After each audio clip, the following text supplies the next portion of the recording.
जय शिवराय. मी सागर बासरे, श्रीमंत योगी प्रतिष्ठान संस्थापक अध्यक्ष, महाराष्ट्र धर्म या यूट्यूब चॅनलमध्ये आपणा सर्वांचं मनपूर्वक स्वागत करतो. आज 1 मे महाराष्ट्र दिन व कामगार दिन.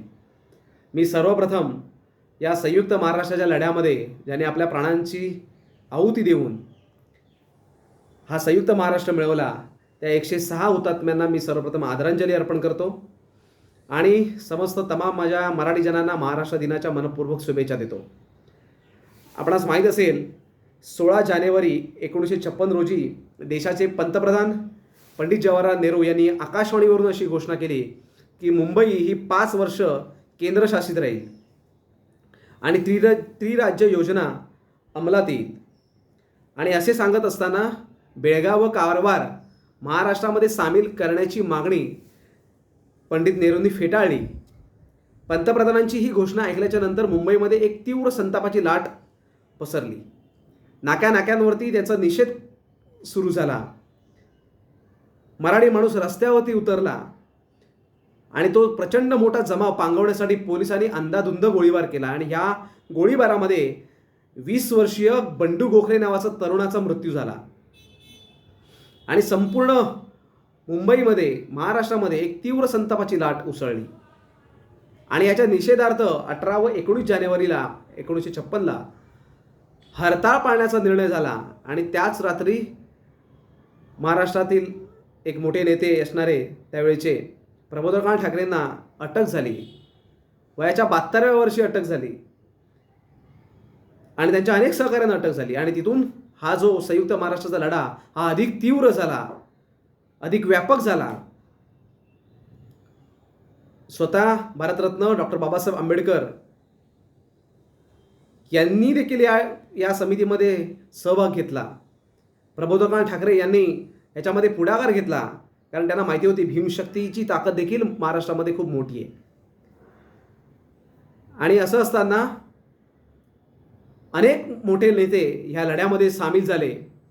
मग त्याच्यामध्ये प्रबोधनकार ठाकरे असतील, श्रीपाद अमृत डांगरे असतील, आचार्य अत्रे असतील, SM जोशी असतील, असे अनेक नेते या संयुक्त महाराष्ट्राच्या लढ्यामध्ये सहभागी होऊन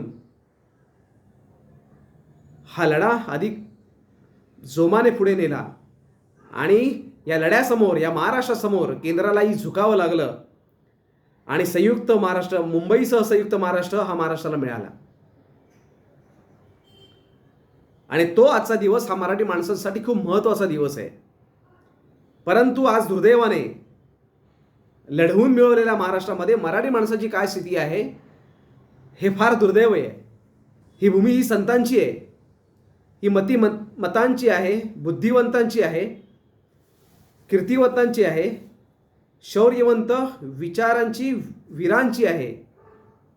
स्वाभिमानी महाराष्ट्राची ही भूमी महाराष्ट्र धर्माची आहे. आणि असं असताना आज महाराष्ट्राची भूमी, या महाराष्ट्राची अस्मिता, मराठी भाषा, मराठी माणूस आज स्वतःच्या राज्यामध्ये असुरक्षित का झाला आहे? चारही बाजूंनी महाराष्ट्राला पोखरलं जात आहे, इथल्या जमिनी लाटल्या जात आहेत, मराठी भाषेला शिवीगाळ करण्यात येते, मराठी अस्मितेचा अपमान होतोय. परंतु हे सर्व महाराष्ट्रामध्ये का घडतंय? याचं कारण ही समृद्ध भूमी, इथले अत्यंत उत्तम वातावरण. आणि हे सर्व वातावरण कोणी तयार केलं? इथल्या साधू संतांनी तयार केलं, इथल्या महापुरुषांनी तयार केलं. आणि असं असताना आज या महाराष्ट्राची ही दुर्दैवी अवस्था पाहून मन खूप दुःखी होतं. आणि याचं दुसरं कारण असं आहे, या महाराष्ट्राची सत्ताकारणी आणि राजकारणी आपल्या स्वार्थापोटी,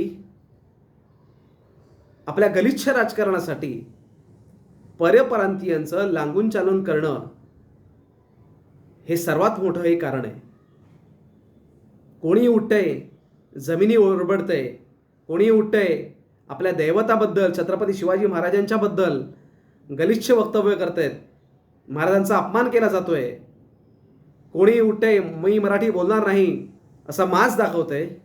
हे सर्व कोणामुळे होतंय? तर इथल्या राजकारण्यांमुळे, इथल्या सत्ताकारण्यांमुळे. इथले सत्ताधारी जर कडक असतील, जर महाराष्ट्र धर्मासाठी जर तत्पर असतील, तर कोणाची हिंमत होणार नाही या महाराष्ट्रामध्ये येऊन मराठी माणसांचा अपमान करतील. परंतु दुर्दैव आहे महाराष्ट्राचं, मराठी माणसांचं, की इथले सत्ताधारी लाचार झालेले आहेत, परप्रांतीयांपुढे गुडघे टेकलेले आहेत. परवा मराठी सक्तीचा विषय चालू होता. काय झालं पुढे? ज्या रिक्षा चालक आणि टॅक्सी चालकांना मराठी अनिवार्य करणार होते त्यांना मुदत दिली जाते. मराठी शिका तुम्ही, म्हणजे मराठी शिका आणि आमच्या बोकांडी बसा. अशा पद्धतीचं गलिच्छ राजकारण या महाराष्ट्रातील राज्यकर्त्यांच्याकडून केलं जातंय. मराठी माणसांना गृहीत पकडलं जातंय. मराठी माणसांना तुम्ही मटण मच्छी खाता म्हणून घरं नाकारली जातात महाराष्ट्रामध्ये. असे असंख्य प्रकार, अपमानकारक प्रकार या महाराष्ट्रामध्ये चालू आहेत. आणि म्हणून संयुक्त महाराष्ट्रासारखा लढा हा पुन्हा एकदा उभारण्याची गरज आज या महाराष्ट्रामध्ये काळाची गरज ठरलेली आहे. तेव्हा जसे एकवटले होते, सर्व राजकीय पक्ष जसे एकवटले होते, समस्त मराठी माणूस जसा एकवटले होते, तसंच आजचा हा संपूर्ण महाराष्ट्रातील हा काळ पाहता आज समस्त मराठी माणसांनी एकजुटीने वज्रमुठीने लढलं पाहिजे. एक रस्त्यावरचा संघर्ष आणि एक लोकशाही मार्गाने संघर्ष आपल्याला करावा लागेल. आणि आज मी या महाराष्ट्र दिनाच्या निमित्तानं आपणा सर्वांना एवढंच सांगू इच्छितो की मराठीसाठी, महाराष्ट्रासाठी, महाराष्ट्र धर्मासाठी आपण तत्परतेनं सक्रिय असलं पाहिजे, कार्यशील असलं पाहिजे. केवळ समाज माध्यमावरती न बोलता आपण रस्त्यावरची लढाई देखील लढली पाहिजे. आणि तेव्हाच या महाराष्ट्रामध्ये मराठी अस्मिता, मराठी भाषा आणि महाराष्ट्र धर्म हा टिकेल. मी श्रीमंत योगी प्रतिष्ठानच्या माध्यमातून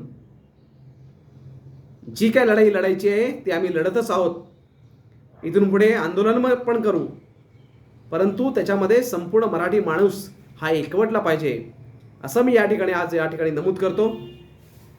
आपणा सर्वांना पुन्हा एकदा महाराष्ट्र दिनाच्या मनपूर्वक शुभेच्छा देतो.